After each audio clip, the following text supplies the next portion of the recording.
Bonjour et bienvenue pour ce nouveau tirage, ce que les cartes ont à vous dire. Je suis content de vous retrouver, ça fait un petit moment que j'avais pas fait de vidéo et je suis super heureux de vous retrouver pour ce tirage.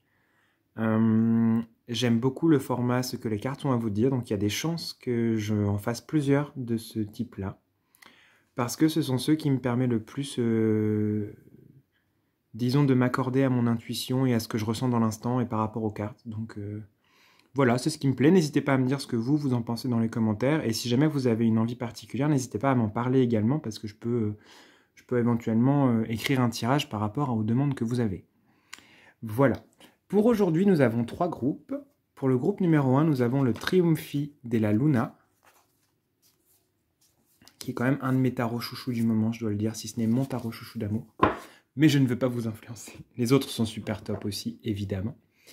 Le groupe numéro 2, c'est le Oak, Ash and Thorn,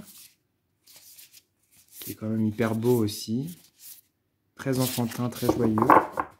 Et le groupe numéro 3, c'est le This Might Hurt, dont je trouve les énergies quand même assez douces également. Voilà. Pour vous aider à choisir, je vais vous placer une petite carte du Dixit pour, hop, le choix. Donc c'est un tirage intemporel, c'est-à-dire qu'au moment où vous regardez la vidéo, vous recevez les messages et la guidance dont vous avez besoin à ce moment.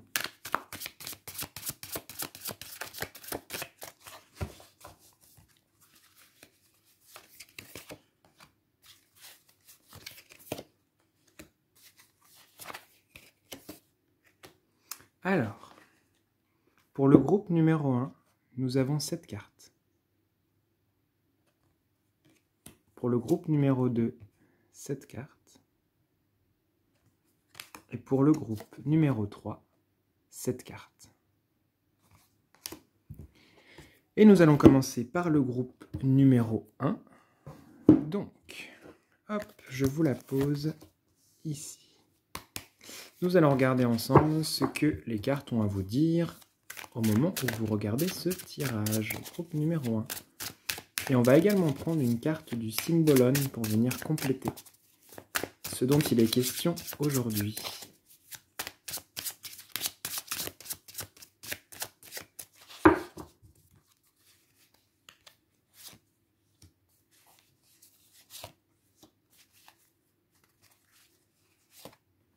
Hop.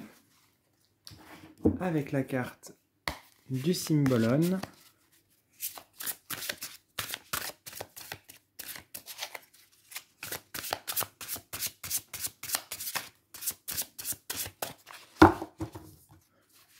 Hop. Ça va être celle-ci. Donc, qu'est-ce que les cartes ont à vous dire, groupe numéro 1? Il y a beaucoup de fatigue et il y a beaucoup de vulnérabilité. C'est drôle, je revois cette carte avec ce petit enfant qui se protège, qui se bâtit un monde un peu imaginaire, un peu des protections, une double forteresse ici. Et je vois quand même avec ces cartes que vous êtes vraiment à fleur de peau en ce moment, qu'un rien vous agresse, un rien vous écorche, un rien peut vous déstabiliser. Alors ce sera peut-être pas tout le monde le même degré, mais en tout cas je sens chez vous un côté fleur de peau, un côté très sensible, très affecté par ce qui se passe dans le monde, dans votre quotidien, dans votre entourage, dans votre vie. En tout cas, il y a un côté presque trop de choses en ce moment, trop d'émotions, et une fatigue extrême aussi que je sens avec cette carte. Il y a un côté vous en pouvez plus, quoi. Il y a un côté vous êtes blessé mais vous tenez bon. Donc en fait à la fois vous êtes très fragile, sensible et à fleur de peau, et en même temps vous ne lâchez rien. Et cette carte là elle m'en parle aussi. Vous êtes concentré sur vos objectifs et vous tenez bon, vous allez au bout de vos limites. Et en fait, là, le tarot, il est en train de vous dire, doucement, repose-toi. Parce que là, tes limites, si tu les atteins, après, tu vas être complètement crevé, tu vas pas être bien. Donc, c'est pas une alarme au secours voilà, c'est hyper grave. Par contre, il y a une petite mise en garde ici qui vous dit, voilà, les cartes sont en train de vous dire, bon, attention quand même à ne pas trop tirer sur la corde, à ne pas trop en demander à ton corps, à ton mental, à tes émotions, à ton entourage, à tout autour de vous en fait. Ne pas vous investir plus que vous ne le pouvez également, je ressens ça. Parce qu'il peut y avoir un petit revers de bâton, un gros coup de fatigue, un coup de barre, ou alors un pétage de câble où vous envoyez un peu valser tout ce qui se présente parce que vous êtes arrivé à rupture. Ici, l'idée, ça va être d'être un petit peu moins sur la défensive, si vous le pouvez. Vous êtes en train d'apprendre également à vous protéger un peu moins. Mais ça passe par une phase de surprotection, de sursensibilité, et vous êtes obligé d'un peu de rassembler vos énergies, vos envies et votre force ici pour que ce soit plus fluide et harmonieux. Donc en fait, c'est un moment où vous avez besoin de temps pour vous, vraiment. C'est-à-dire seul, vraiment. Hein, il y a peut-être des besoins de balade, il y a des besoins d'écouter de la musique, d'être vraiment, je le répète, la solitude. La solitude comme endroit de ressourcement. Je pense que vous en avez besoin. Je pense que ça vous fera du bien. Parce que je sens quand même ici un peu le côté au bout du rouleau, quoi. Il y a un peu un truc où vous arrivez au bout de votre rouleau, là, et il faudrait le changer, en fait, le rouleau, pour pouvoir recommencer. Et on peut le changer que dans le calme. Vous ne pourrez le changer que dans le calme, a priori. En tout cas, ce sera davantage propice. Parce que là, vous avez peut-être une tendance aussi à être guerrier, guerrière, et à vous lancer dans les choses, et à y aller à fond, peu importe ce que ça vous coûte, et l'énergie que ça vous demande, alors qu'en fait, il faudrait davantage vous écouter et y aller un peu plus mollo, là, de ne pas être sur l'accélérateur tout le temps, mais de prendre des moments où vous vous reposez, où vous vous ressourcez, où vous assimilez également aussi ce qui vous arrive. Même si vous êtes dans une période d'extrême sensibilité, c'est d'autant plus important de prendre ces temps de pause et d'accordage de soi à soi avant toute chose. On va regarder le message complémentaire du signe Bologna. Il y a cette idée de la grande mélancolie, de la solitude, qui peut-être est difficile pour vous, peut-être qu'elle vous pèse, cette solitude, peut-être que vous avez l'impression de devoir vous défendre contre tout, parce que le monde vous agresse, le monde vous accable, et vous êtes un petit peu... vous êtes un peu, peut-être qu'il y a pour certaines personnes de ce groupe, vous vous retranchez un peu dans votre forteresse intérieure, et c'est pas tout à fait la même chose de se reposer en étant seul ou de se retrancher en étant seul. C'est pas tout à fait pareil. Pour moi, l'idée, ce serait de se reposer, mais sans forcément construire des murs et des murs autour de vous. Vous voyez, ces deux cartes se font écho pour moi aussi. Il y a ce côté, cette entité-là qui est là dans son château, on l'imagine complètement enfermé, complètement coupé du monde, qui est dans une tristesse intérieure, dans une hyper émotivité également. Donc ça parle également de cet état fleur de peau, de cet état de l'émotion qui submerge un petit peu.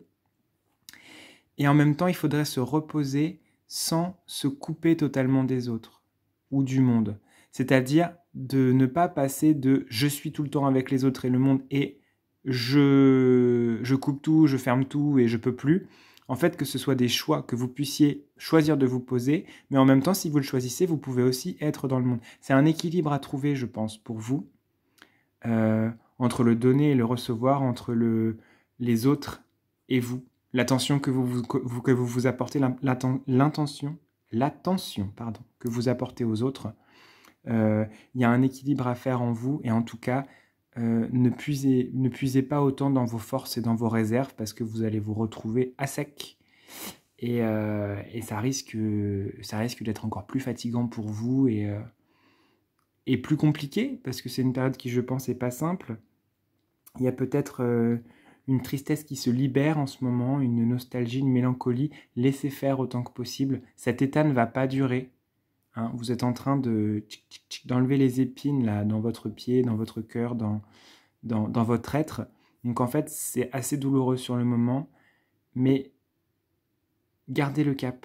Gardez le cap, et vous pouvez être un petit peu moins sur la défensive. Ça va vous aider aussi d'avoir un rapport aux autres où les autres peuvent être un soutien pour vous. C'est possible. En tout cas, vous êtes invité à le considérer ici, avec ce tirage. Voilà, j'espère que ce tirage vous aura parlé et vous aura plu. N'hésitez pas à me faire des retours dans les commentaires, ça me fait toujours plaisir. Prenez bien soin de vous, je vous souhaite le meilleur et à très bientôt.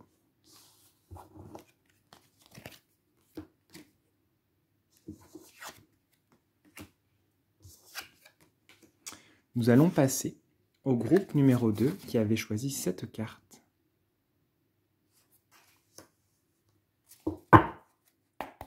Alors, qu'est-ce que les cartes ont à vous dire, groupe numéro 2, au moment où vous regardez la vidéo? Hop. Nous allons en prendre 3, plus une carte du Symbolone pour venir un peu compléter ce qui aura été évoqué par les cartes.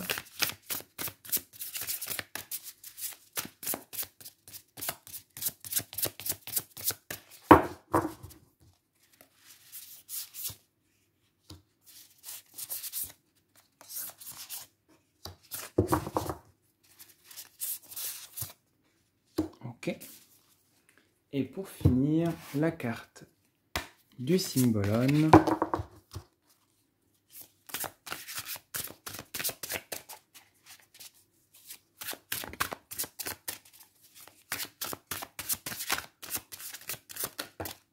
C'est celle-ci. Ok. Donc, groupe numéro 2, ce que les cartes ont à vous dire. Waouh! Ça, c'est top. Déjà, il y a vraiment ce 10 d'épée ici avec ce corbeau qui indique vraiment une fin de cycle pour vous.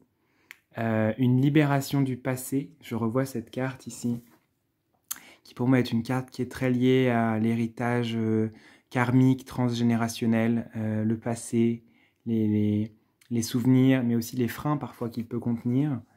Et avec cette carte, il y a vraiment cette idée de se libérer de tout ça. Vous voyez, tous les papillons qui émergent, toute cette transformation qui a lieu. Il y a vraiment une libération, il y a un lâcher-prise, il y a un laisser-aller chez vous. Il y a quelque chose en ce moment qui va du contrôle vers le lâcher-prise. Avec cette carte du monde aussi, j'ai l'impression que vous vous inscrivez de manière beaucoup plus fluide et harmonieuse dans le monde dans lequel nous sommes. Vous êtes moins en guerre, vous êtes moins l'épée à la main. Il y a beaucoup d'apaisement, j'ai l'impression, soit qui est arrivé, soit qui est en train d'arriver, soit qui va arriver pour vous. En tout cas, je vous sens plus dans une acceptation, dans une compassion, dans une sérénité. J'ai l'impression que là, les troubles sont un peu derrière vous et la période actuelle ou la période à venir très bientôt est plutôt une période d'acceptation, de douceur, de sérénité. Vous voyez, on retrouve les papillons ici avec cette reine d'épée, qui est vraiment une reine d'épée qui est apaisée, qui a son discernement, qui n'a pas mis ses idées de côté. Hein. Vous avez toujours vos convictions, votre intuition, vos idées, mais vous n'avez plus besoin de les surdéfendre, de les affirmer et de vous retrancher derrière. J'ai l'impression que ici, cette reine d'épée, elle vient à vous pleine d'une douceur autoritaire. Il y a un côté un peu chez vous de vous prenez votre place, vous êtes dans votre vérité et votre justesse et en fait ça suffit et ça rayonne sur tout le reste. En fait, vous n'avez pas besoin de vous battre. Vous êtes en train de lâcher, regardez comme il y a un lâcher de toutes les armes qui se transforment en papillon, donc en douceur, en amour, en légèreté. Il y a beaucoup de choses qui s'évanouissent parmi les choses qui vous freinaient, qui vous bloquaient, qui étaient compliquées et contradictoires pour vous. J'ai l'impression qu'il y a vraiment une pureté qui émerge de vous, en fait. Une pureté dans votre rapport à l'autre, une pureté dans votre rapport à ce qui est, votre rapport au temps présent, votre rapport aux autres, votre rapport à l'univers aussi. J'ai l'impression qu'il y a un alignement qui se fait là chez vous, qui s'est fait ou qui va se faire. Et ça fait du bien. Il y a beaucoup de libération. Il y a beaucoup de... Ah, vous voyez, je viens juste de voir le cœur ici. l'intelligence du cœur qui se met en place chez vous et qui vous guide. Ce n'est plus l'épée qui vous guide, ce n'est plus le côté guerrier battant, c'est le côté amour, le côté compassionnel, le côté j'accepte ce qui est, je mets tout mon cœur dans ce que je fais et ça suffit pour que le monde soit plus beau. Et j'ai l'impression que vous êtes en train vraiment de faire table rase du passé et d'accepter ce qui a besoin de l'être, de pardonner aussi énormément à ce qui a besoin d'être pardonné chez vous ou chez les autres. Mais en tout cas, il y a quelque chose qui se passe qui est de l'ordre d'une libération, d'une douceur, d'une sérénité. Je sens dans ce groupe 2 beaucoup de calme et d'apaisement et c'est très agréable à sentir. On va regarder la carte du symbolone qui vient appuyer tout ça. Il y a un côté très concret, vous voyez, avec cette carte, ça me parle de l'instant présent, ça me parle du quotidien. Pour moi, il y a vraiment un goût chez vous à être dans le monde maintenant. Peut-être que vous vous posiez des questions sur votre place, sur pourquoi vous êtes là, sur la justesse des choses. Et en fait, là, ce que vous arrivez à trouver en vous, c'est cette justesse de vos actions de tous les jours, de comment est-ce que vous pouvez trouver de l'amour, de la douceur, de la sérénité dans ce que vous faites, comment vous pouvez vous relier aux autres aussi par cette simplicité. Et comment cette simplicité, vous pouvez la rayonner. Et comment est-ce que vous pouvez autour de vous changer le monde juste en étant dans vos petits gestes du quotidien, dans votre douceur et dans un lâcher-prise, dans une acceptation de ce qui est. Ça vient vraiment appuyer tout ça pour moi, à votre niveau, groupe numéro 2. Il y a vraiment de la douceur, il y a un rapport à l'autre. J'ai l'impression que vous êtes dans un rapport d'entraide avec l'autre, vous êtes dans un rapport de sérénité, d'apaisement. Encore une fois, ce mot qui revient.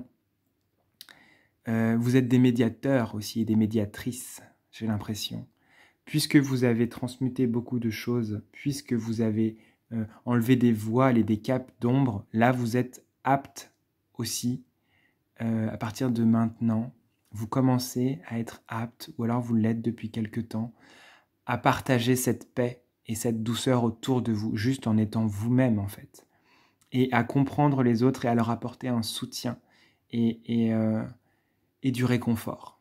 C'est vraiment ce que je sens. Et pour ça, il y a juste à être vous-même et à vous laisser glisser dans un quotidien et dans un instant présent qui est pleinement vécu. Voilà. J'espère que ce tirage vous aura plu et vous aura parlé. N'hésitez pas à venir discuter avec moi dans les commentaires. C'est toujours un immense plaisir que de vous lire et de vous répondre. Je suis content de vous retrouver après cette petite interruption. Prenez bien soin de vous et à très bientôt.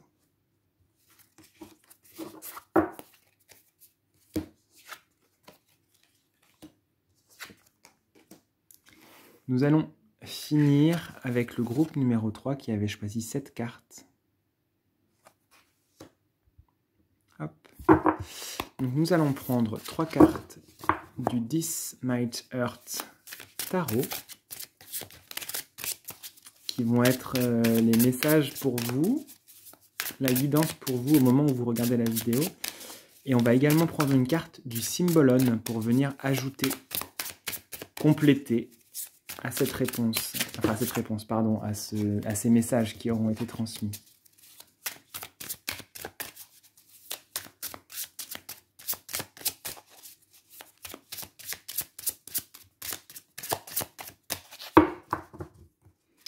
Alors, tchac.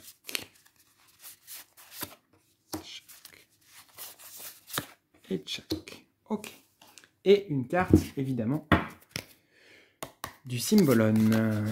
Tchac, tchac, tchac.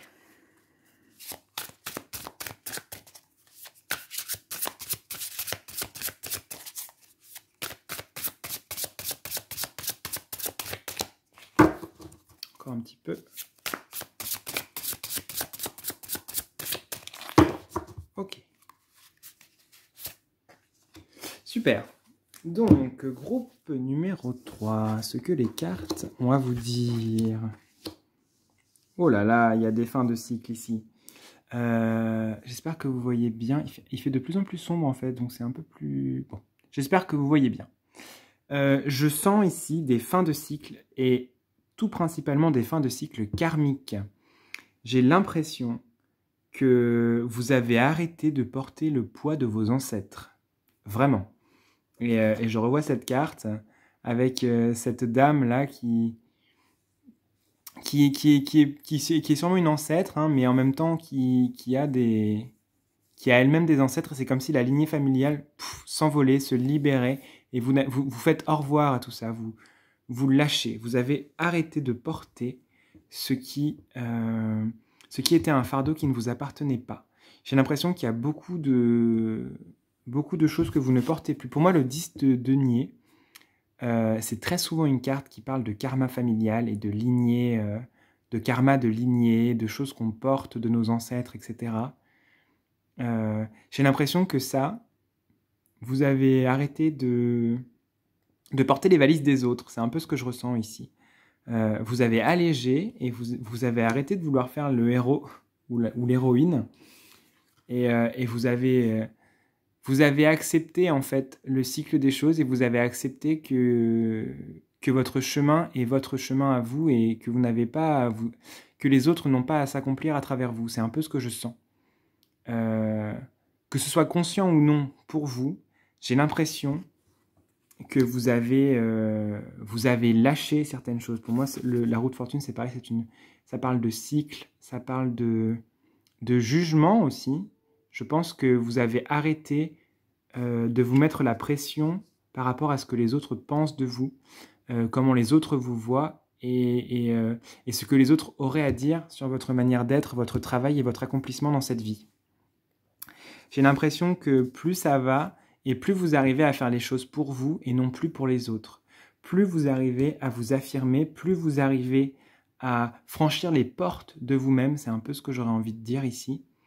Et j'ai l'impression qu'il y a beaucoup d'affirmations chez vous. J'ai l'impression que en vous libérant, je vais essayer de faire un peu de jour ici, peut-être ça sera mieux. J'avais posé les cartes, mais est-ce que c'est mieux? Ouais, je suis pas sûr. Hein. Pardon pour la qualité un petit peu moyenne de la vidéo.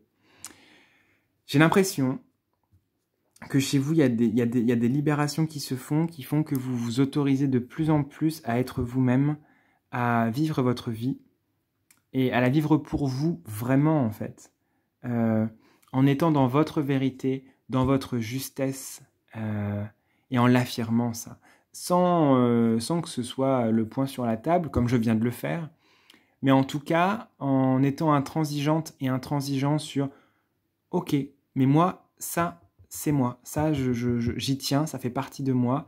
Et quand bien même ça fonctionne comme ça chez les autres, que ce soit la famille ou les proches ou au travail, eh bien si vous, ça n'est pas ce qui vous parle, bah c'est juste en fait, écoutez-vous. Écoutez-vous. En tout cas, je sens une grande libération avec ces 2 10 là qui encadrent la carte de la mort du 13. Il y a ce côté de la roue qui tourne, il y a ce côté on libère, on allège, on change de point de vue aussi. Il est possible que pour certaines personnes, vous vous sentiez beaucoup moins, comment dire, bloqué par une situation. Il est possible qu'il y ait des déblocages qui se fassent, que ce soit au niveau familial, mais également relationnel. Il est possible que des personnes avec qui c'était vraiment bloqué, cela se fluidifie dans les temps à venir, que parce que vous prenez davantage votre place et que vous arrivez davantage à affirmer et à dire ce qui vous parle, ce que vous êtes et ce que vous voulez, bah en fait, comme par magie, ça débloque vos relations avec les autres. Et puisque vous êtes au clair avec vous-même, en fait, ça crée du clair chez les autres envers vous également. C'est un peu ce que je ressens. Ça fait un grand ménage. Là, je revois cette tornade ici. Il y a un grand ménage qui se fait également par rapport aux personnes qui ne sont pas justes dans votre entourage. Hein, je ne serais pas étonné qu'en ce moment, vous ayez des personnes qui sortent de votre vie, vous ne savez pas pourquoi, d'autres qui arrivent et dont vous avez l'impression qu'elles sont là depuis toujours alors que ça fait 2, 3 semaines, 1 mois. En fait, c'est juste, c'est des réalignements qui se font également, ce sont comme des cliquetis d'engrenage, de tic tic tic, ah, un tel devait être avec un tel était là mais il fallait pas, hop. Et en fait, c'est pour le bien de tout le monde et c'est pas qu'il y a des gentils et des méchants, c'est juste qu'en fait, ça s'ajuste et ça s'aligne. Il y a un alignement qui se fait pour vous. Aussi également ouais, de vous affirmer. Il y a vraiment cette idée pour moi de vous affirmer, de vous libérer et de prendre votre place juste. On va regarder ce que le Symbolon nous apporte comme complément. Il y a cette idée de suivre vraiment votre instinct, votre intuition et ce que vous ressentez. C'est juste. Même si vous êtes les seuls à percevoir votre réalité, peut-être que vous avez des perceptions extrasensorielles qui ne sont pas admises par votre entourage, que vous n'êtes pas cru quand vous en parlez, que vous n'avez personne à qui en parler aussi, c'est possible, et ben c'est pas une raison pour arrêter ou pour vous dévaloriser ou pour vous dire que c'est vous qui avez un problème. En fait, parfois, il y a des filtres que vous êtes les seuls à avoir. Alors ça vaut pour les perceptions extrasensorielles, le spirituel, etc. Mais ça vaut aussi pour l'émotivité. Il y a peut-être des hypersensibles dans ce groupe qui ressentent tout très fort par moment.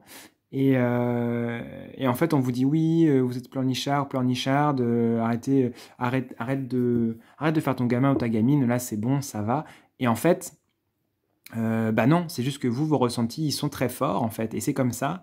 Et ce n'est pas aux autres de vous dire quelle est la norme en fait. La norme, vous la sentez, il n'y en a pas besoin déjà, la norme ça veut rien dire. Et votre norme à vous, elle existe, et ce sont vos propres ressentis qui s'ajustent comme vous pouvez en fait. Assumez-le ça aussi. Hein. Vous avez vos propres ressentis, vous avez votre propre manière d'être au monde, et c'est juste ça. Et les autres ne peuvent pas savoir parce qu'ils ne sont pas à votre place. Ils peuvent vous conseiller, ils peuvent vous faire part de leur point de vue, de leur manière d'être, mais ça ne remplacera jamais la manière dont vous percevez le monde, votre vie et les filtres que vous avez. Nous avons tous des filtres. Mais prenez en considération les vôtres comme étant les vôtres. Et c'est juste. Et vous n'avez pas à avoir les mêmes que les autres, mais c'est comme ça. Et même si vous êtes la seule personne de votre entourage à voir les choses d'une certaine manière, eh ben c'est pas grave. Assumez-le et le reste rayonnera de lui-même. Voilà, c'est un peu tous les messages que j'avais à dire pour ce groupe numéro 3. J'espère que le tirage vous aura plu et vous aura parlé. N'hésitez pas à me faire des retours dans les commentaires, c'est toujours un plaisir de discuter avec vous. Je vous fais des bisous, je vous dis à très bientôt et surtout, prenez soin de vous.